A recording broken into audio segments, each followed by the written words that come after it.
Hello, and welcome back to Season 2 of Coaching in Higher Education, your go-to podcast for coaching professionals and those interested in coaching at colleges and universities. We have a lot in store for you this season, and we'll be branching out into some less explored areas of how coaches can bring tremendous and sustained value to higher education institutions and their people. And if you haven't already, I encourage you to check out the 16 conversations I had with my brilliant guests in Season 1. Hi, I'm Tim Jansa, a leadership and organizational development coach and your host for this podcast. As we have seen in Season 1, being an internal or external coach in higher education allows us to help our clients tackle some daunting challenges, be they interpersonal, systemic, organizational, political, or structural. If there's one thing that we've learned is that we're dealing with tremendous complexity at our institutions. And that is precisely where a new book titled Transformative Coaching for Faculty and Staff in Higher Education, Powerful Tools to Address Institutional Challenges comes in. I have found it to be an invaluable tool and resource for coaches in the higher ed space.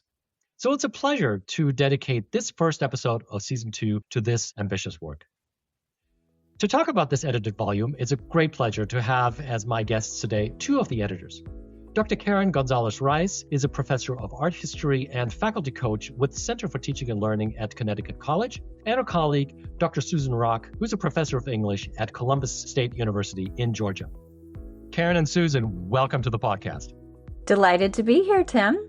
Thank you so much. We're so excited to be talking about this book. So as I was reading the book, I have to say, I came to appreciate more and more how truly ambitious in scope it is and how holistic, as much as that's even possible, the book really is. So what got you started on this volume and how did it evolve over time? Well, Karen was so gracious as to connect with me a couple of years ago about proposing a session for the POD Network Conference, the Professional and Organizational Development Network. And we hosted a Birds of a Feather meeting on coaching, which we suspected would be an interesting topic, but we got a great turnout, sort of a bigger capacity room crowd than we imagined. Kitty Maynard was one of those in attendance. And after that very lively conversation at POD, Kitty reached out to see what sort of follow-on projects Karen and I might be thinking about. And we were, in fact, thinking about writing. And so Kitty said, I want to be a part of it. And after the three of us had another conversation or two, she said, I'm going to reach out to Katie Lindner and see if she might want to be a part of this, which she did and accepted immediately. And I think the foursome is really responsible for the ambitious scope of the book. So in the title, you include the adjective transformative. Why is that? Well, that's such a great question, Tim. Thank you. So transformative is a word that we thought and talked a lot about. We wanted to signal that in the volume, we're really kind of engaging multiple approaches to change work. So, there's certainly a kind of tradition of transformational leadership and transformational coaching that kind of has its own lineage. And we want to acknowledge that, although none of us are from that particular lineage, but we wanted to nod to that. We also know that there's a vast array of disciplinary perspectives on transformational change and transformation that coaches in higher ed might be bringing to their work. And the other thing is that we have all been part of transformational work in higher education, whether that's curricular redesign or diversity, equity, inclusion, and belonging work, or a full range of work that's envisioning change in higher education. So we really wanted to engage with that, as well as beyond academia, people like Adrienne Marie Brown in Emergent Strategy, who talks about transformation as local and iterative and justice seeking. So we really wanted to engage this kind of full range of concepts around transformation. And I'll say just one more thing about transformation. There's a lot to say about transformation and coaching. But I think that we also have seen transformation happen in our own experience with coaching, whether that is as clients ourselves and as coaches. We've seen the opportunity and the possibility that's available through coaching. Well, change certainly is inevitable. And I think it's one of the things that I've learned too, being a coach, is that we have to change with the times, with our clients' needs. I think for somebody who doesn't know, it's easy to dismiss coaching as something that just supports people, makes them feel good. There's so much more to it, and we can really have a massive impact on how our clients function, how their institutions function. And we could truly support, indirectly though, a real transformation, a real change. The question is, how do we approach it? And I think coaching is so powerful in that we're tapping into the intrinsic motivation and what's happening internally in our clients. And I think this is why it's so much more meaningful and sustainable. So thank you for explaining that, Karen. I really appreciate it. So when I just looked at the table of contents, I noticed that you spent almost 100 pages on coaching fundamentals. So what coaching is, how to learn the craft, to do the education, the training, the certification, how to build capacity and the skill set as a coach. Was that something that just emerged while you were working with your contributors, or was that planned from the get-go? So we very intentionally created that section and put it at the beginning because our goal for the book, the whole vision of the book, was to start a conversation about coaching in higher education. We knew that coaching was already taking place, but we just didn't see the kind of rich conversation happening that we wanted to participate in. And to have a shared conversation, we need a shared understanding of what coaching is. And we also wanted to appeal to folks and really reach out to folks who might be curious about coaching. There's this way in which we're inviting folks in to coaching as well. So we wanted to both create a kind of foundational place from which to have these conversations. And we wanted to reach out to folks who are curious and who may not know. We often get questions about certification. Certification comes up a lot. Why do I need to be certified? Or what is certification? So a lot of this, too, is responding to questions that we received around coaching. Yeah, I would add to that because we all believe in coaching so much. We are wanting to recruit new practitioners and people who can see the value. And so we did want to do a certain amount of clarifying for people who are new to the idea of coaching. And I love that because you're really tapping into something that's happening anyway, particularly in industry. I think there's much, much greater awareness. There has been much greater awareness over the last 10 years or so. This whole shift from leadership or leaders as coaches or managers as coaches, that these traditional top-down command and control structures are really not working in the 21st century, especially since COVID, where a lot of employees are embracing a much more values-driven attitude toward work. So coaching, I think, comes in as a very impactful tool and at a great time. So I think opening this up to people to just explore the field of coaching, what it actually is, I think is really, really clever on your part to include that in the book and just give people just a broader overview of what coaching actually means. What I really appreciate about your book is that it touches on a bunch of different angles where coaching will provide an avenue to tackle challenges on campus. So how did you end up structuring in the book the way it is now? You did the foundations of coaching, then coaching specific scenarios, specific audiences, coaching the academic career life cycle. I thought that was a really interesting thing. And also different coaching modalities, so one-on-one, group coaching, teams coaching, peer coaching, and so forth. What can you say about the structure and what it is? Yeah, we sent out as broad of a call for contributions as we could think of. We used all of our networks, encouraged people to share widely, and then waited to see what kinds of contributions we would get. And once those started rolling in, we took our first stab at a table of contents that was really grouped by context. It was sort of what might you be interested in? You could read this section or that section without any need to move through it in a systematic way. But then we recognized there were some gaps. We needed to solicit a couple of more topics from people who we knew were working in those spaces.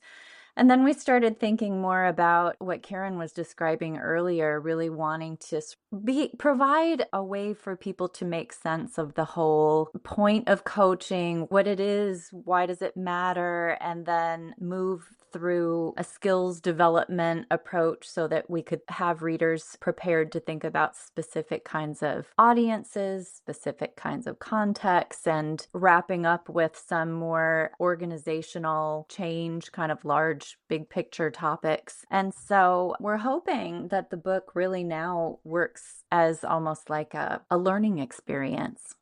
I love that, Susan. The book is a learning experience because one of the things we were very intentional about is building the book as a coach-like experience, as a kind of inviting reflection, right? We have reflection questions for each section, and we have multiple pathways that we identify in the introduction that based on maybe your identity or the hats that you wear in your institution or particular interests, right? There's a lot of different ways that you might experience the book. I think we've all had the experience of being kind of overwhelmed by an edited volume. And we wanted to really kind of invite folks to navigate in a way that makes sense for them, which again is sort of a reflection of our coaching values. So we really wanted to structure the book in a way that reflected our values as coaches, reflected our ways of being as coaches. Please pardon the interruption. This is your friendly reminder that if you're enjoying today's episode, to please click like and to subscribe to the podcast. Your support is really important to us.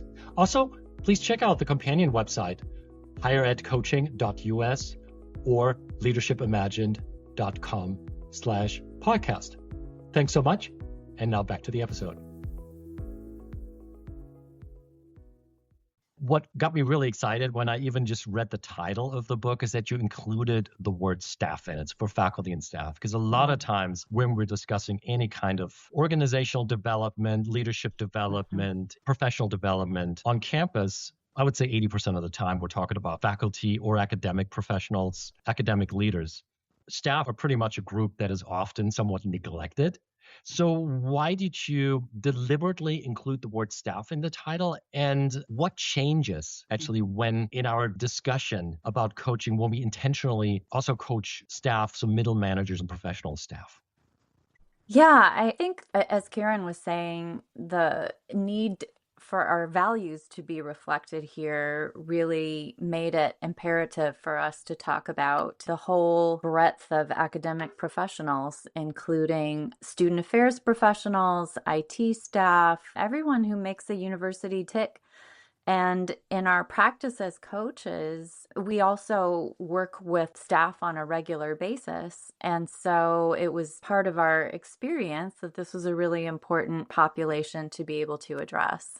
Staff are so crucial in our institutions, really shape student experiences as well, that working with staff in some ways can be even more transformational for the institution than other populations. So, I mean, I've definitely experienced that in my own internal coaching, working with staff and being able to see the kinds of stepping into leadership roles, the sorts of work that supports the sustainability of their work. I know many of our institutions are experiencing kind of a mass exodus for various reasons, whether that's the kind of voluntary retirement packages that are being offered for budgetary reasons, or just that our sector is very challenging, right? And the more that we can support folks to thrive and stay in this sector, in this, sort of amazing and bizarre world of higher education that we find ourselves in, I think we've really seen how it can support that work.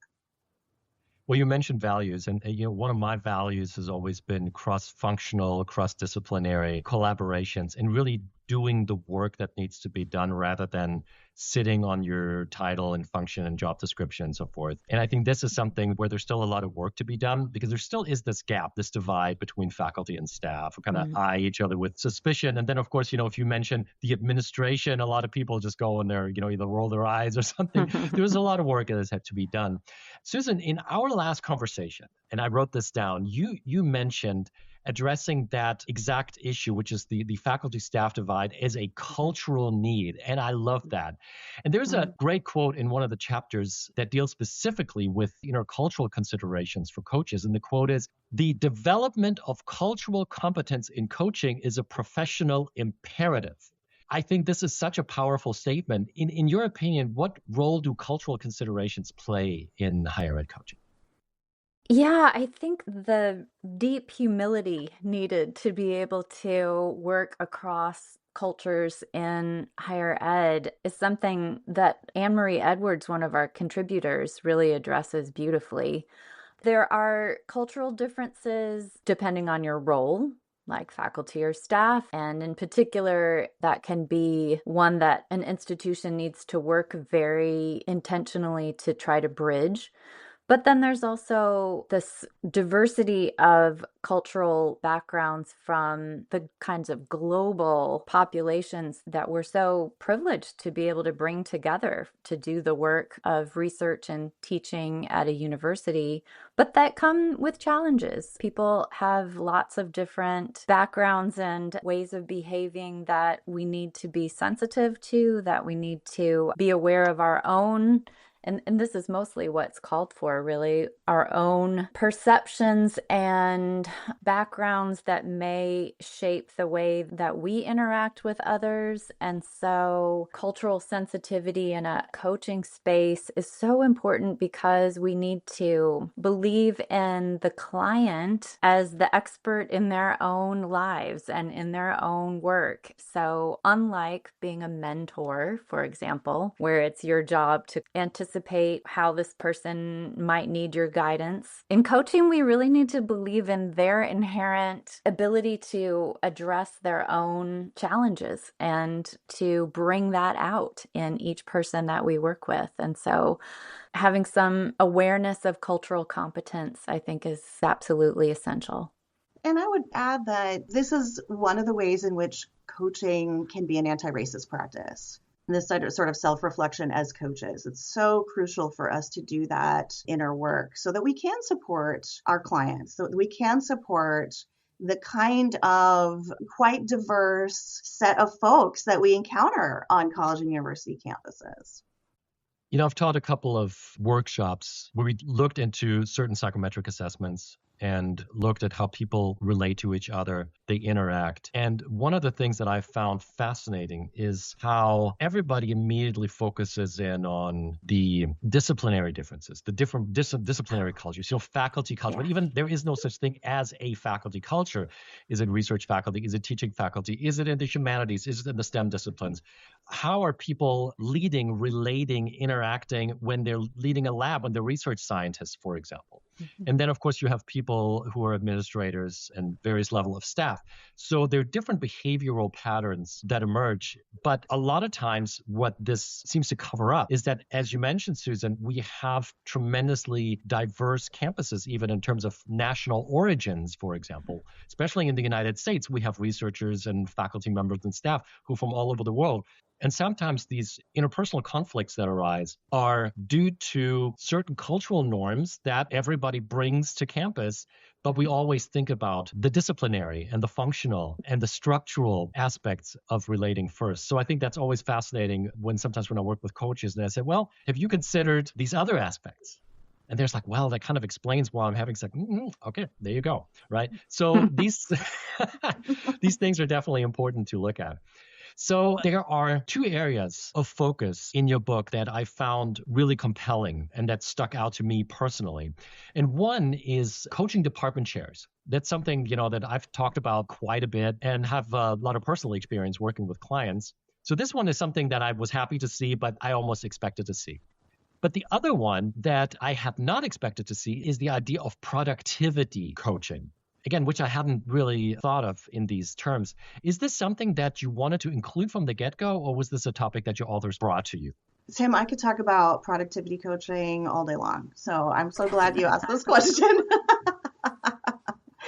I think for higher ed folks, productivity is often the starting point for coaching. My first engagement with coaching was when I needed to finish my book. And I reached out to a coach, the inimitable Natalie M. Houston, who wrote the foreword. Foreword, thank you. She wrote the lovely foreword to our book. But I reached out to her. She was, my first experience working with a coach, and it was because of the hard deadlines that we have in higher education and the high stakes of those deadlines, right? So, for my clients, I know Susan, as for you as well, I know we often have folks coming to us because of productivity challenges. Now, over time, you end up bringing up much more, right? Because productivity, this is maybe my perspective on productivity, but it really roots deeply into our values, how we spend our time, the things that we prioritize in our lives, the ways in which we're buffeted by the expectations of others and how we manage that. These are really speaking to the deepest parts of ourselves. And I would say that productivity challenges are a door for folks. So we very intentionally wanted to include productivity. I think it's not so much the concept of productivity, but I think it's more that productivity as an umbrella concept to cover areas that normally we treat differently. So time management is one of them, for example. Figuring out what needs to be done first. I've worked with a couple of clients who really were struggling with that because there was so much going on. So I think focusing on productivity as like the overarching concept that we're trying to work on, I think that was probably the one thing that surprised me. Karen, I'd love to ask you about another aspect of the book that I think is really valuable. And that is the issue of personal well-being and belonging. A lot of times, we talk about just, personal conflict. We talk about structural things, leadership training, and so forth.